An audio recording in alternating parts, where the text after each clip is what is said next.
શીલાઝ knowledge કોર્નરમાં આપનું હાર્દિક સ્વાગત છે।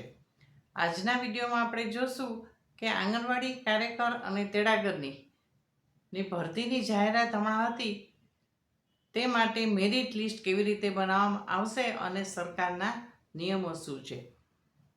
તો આજના વિડીયોમાં આપણે વિગતવાર જાણીશું સરકારનો પરિપત્ર અને મેરિટ યાદી કેવી રીતે બને છે અને તે અંગેની જોગવાઈ શું છે અને પસંદગી કઈ રીતે કરવામાં આવે છે। તો મિત્રો, મારો વિડીયો છે અંત સુધી જોશો જેથી આપને આ અંગેની તમામ માહિતી મળી શકે, તેમજ મારો વિડીયો લાઈક અને શેર પણ કરશો જેથી વધારે બહેનો સુધી આ માહિતી પહોંચી શકે।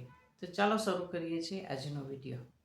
તો મિત્રો, હમણાં જ આંગણવાડી કાર્યકર અને તેડાગરની ભરતીની ગુજરાત સરકાર દ્વારા જાહેરાત બહાર પાડવામાં આવી હતી। 9,800 જેટલી જગ્યાઓ ગુજરાત રાજ્યમાં આંગણવાડી કાર્યકર અને તેડાગરની ખાલી છે, તેના માટે સરકારે ભરતી બહાર પાડી હતી અને 30મી ઓગસ્ટ તેનો છેલ્લો દિવસ હતો ફોર્મ ભરવાનો અને ઘણા બહેનોએ અરજી કરી હશે।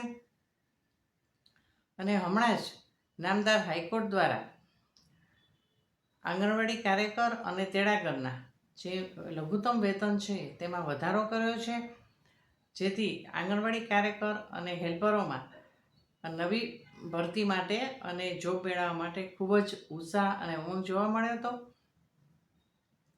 તો આપણે જોઈએ કે આંગણવાડી કાર્યકર અને તેડાગરની ભરતીમાં છે કઈ રીતે મેરિટ લિસ્ટ બનાવવામાં આવે છે।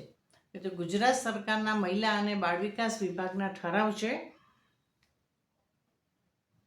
તારીખ 25/11/2019ના આંગણવાડી કાર્યકર તેડાગરની પસંદગી માટેના ધોરણો, માનદ સેવા, સમીક્ષા, શિસ્ત બાબતના નિયમો છે, તેમાં જોગવાઈ કરી છે કે આંગણવાડી કાર્યકરની પસંદગી કઈ રીતે કરવાની છે।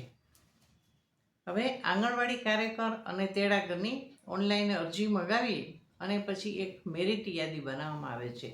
આ મેરિટ યાદી બનાવી અને મહિલા અને બાળ વિકાસની જે HRMSની વેબસાઇટ છે તેમાં પ્રસિદ્ધ કરવામાં આવશે, એટલે તમે તમારી મેરિટ યાદી એમાં જોઈ શકશો કે તમારું નામ મેરિટ યાદીમાં છે કે નહીં। હવે જે મેરિટ લિસ્ટ બને છે તેની જે ગુણ પદ્ધતિ છે એની ગણતરી કઈ રીતે કરવામાં આવે છે તેની આપણે વાત કરશું। તો આંગણવાડી કાર્યકર માટેની જે મેરિટ લિસ્ટ બનાવવાની જે કાર્ય પદ્ધતિ છે તે પ્રમાણે આંગણવાડી કાર્યકર ધોરણ 12 પાસ અથવા તો ધોરણ 10 પાસ અને 2 વર્ષનો ડિપ્લોમા કોર્સ કર્યો હોય, એટલે 12 ધોરણની સમકક્ષ ગણાય છે। તેના મહત્તમ ગુણ છે 20, એટલે 20 માર્કમાંથી માર્ક આપવામાં આવશે। પછી ધોરણ 12 પછીનો ઓછામાં ઓછો 2 વર્ષનો ડિપ્લોમા કોર્સ કર્યો હોય અથવા તો કોઈ પણ સ્નાતક કોર્સ કર્યો હોય તો પાસ કરે એની ટકાવારી છે એના માર્ક્સ છે 30 માર્ક્સ છે। હવે ધોરણ 12 પછી PTCનો કોર્સ છે જે 2 વર્ષનો છે, એ રીતે 2 વર્ષનો ડિપ્લોમા કોર્સ અથવા તો સ્નાતક થયેલા હોય તો તેમના માર્કના આધારે 30 માર્કમાંથી માર્ક આપવામાં આવશે। પછી અનુસ્નાતક કોર્સ એટલે પોસ્ટ ગ્રેજ્યુએશન કર્યું હોય તો એના પણ માર્ક આપવાના છે, 30 માર્ક્સ છે એમાંથી માર્ક આપવામાં આવશે। પછી અનામત સંવર્ગ હોય, SC, ST, બક્ષીપંચ અથવા EWS હોય તો એના 10 માર્ક રાખવામાં આવે છે। જો એ તમે પ્રમાણપત્ર સાથે બેડ્યું હશે તો એ કેટેગરીની ગણતરી કરીને એના 10 માર્કમાંથી માર્ક આપવામાં આવશે। વિધવા હોય તો એને 10 માર્ક વધારાના મળશે। આ રીતે ટકાવારીમાં છે એ લાયકાત પ્રમાણે ગુણ આપવામાં આવશે। કુલ 100 માર્ક્સ છે, 100 માર્ક્સમાંથી માર્ક આપવામાં આવશે અને એ રીતે મેરિટ લિસ્ટ બનાવવામાં આવશે। આ ટકાવારી છે એમાં પ્રોરેટા બેસિસ ગુણ આપવામાં આવશે, એટલે 100માંથી કેટલા માર્ક આપવાના છે એ પ્રમાણે એની લાયકાત પ્રમાણે માર્ક આપવામાં આવશે। અને તેડાગરનું મેરિટ લિસ્ટ છે એમાં ધોરણ 10 પાસ હોય એની ટકાવારી છે એના મહત્તમ ગુણ છે 20 માર્ક છે।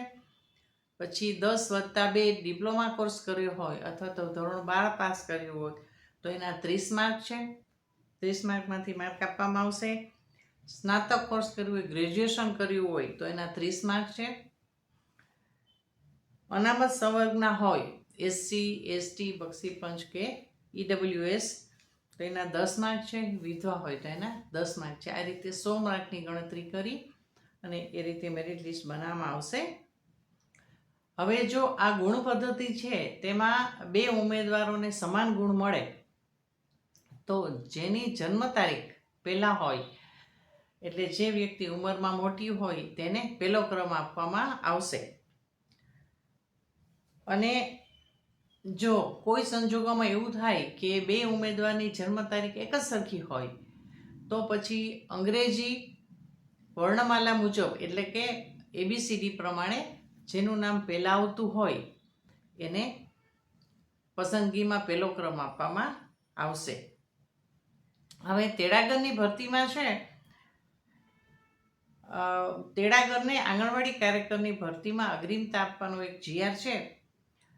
તેમાં છે કે તેની ઉંમર 43 વર્ષથી ઓછી હોવી જોઈએ અને 10 વર્ષની સંતોષકારક સેવાઓ જે તે આંગણવાડીમાં બજાવી હોય તો એ જ આંગણવાડીમાં આંગણવાડી કાર્યકરની જગ્યા ખાલી હોય તો તેડાગર છે તેમાં અરજી કરી શકશે. અને આ માટે તેને અનુભવનું પ્રમાણપત્ર છે એ બાળ વિકાસ યોજના અધિકારીનું લેવું પડશે. પછી સરકારશ્રી દ્વારા ઠરાવેલ ઓરિએન્ટેશન તાલીમ, ઇન્ડક્શન તાલીમ, રિફ્રેશર તાલીમ એવી તાલીમ છે, દર 2 વર્ષે એક તાલીમ હોય છે, એવી ઓછામાં ઓછી 5 તાલીમ છે એણે લીધેલી હોવી જોઈએ આ સમયગાળામાં. તો એને જે તે આંગણવાડી પર એ ફરજ બજાવતા હોય એ આંગણવાડીમાં જે ખાલી જગ્યા હોય એ જ આંગણવાડી ઉપર તેમને નિમણૂક માટે અગ્રતા આપવામાં આવશે. કુલ ખાલી જગ્યા છે એના 25%ની જગ્યાના પ્રમાણમાં છે આ તેડાગરને અગ્રતા માટે પસંદ કરવામાં આવશે.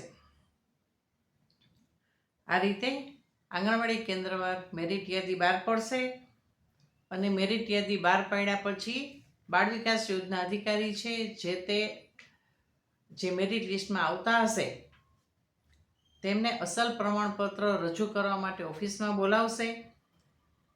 તમે જે અરજીમાં જે પ્રમાણપત્રોની નકલ સાથે બીડ્યું હોય, એટલે કે તમે જે અપલોડ કર્યા હોય ડોક્યુમેન્ટ, એ બધા તમારે સાથે રાખવાના છે અને એ બતાવવાના છે, ઓરિજિનલ બતાવવાના છે.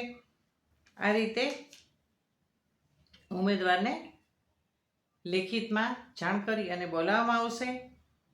હવે આ માટે એક વેઇટિંગ લિસ્ટ પણ બનાવવામાં આવશે, પ્રતીક્ષા યાદી પણ બનાવવામાં આવશે અને જે બીજો ક્રમ આવ્યો હશે મેરિટમાં તે ઉમેદવારને પ્રતીક્ષા યાદીમાં સામેલ કરવામાં આવશે.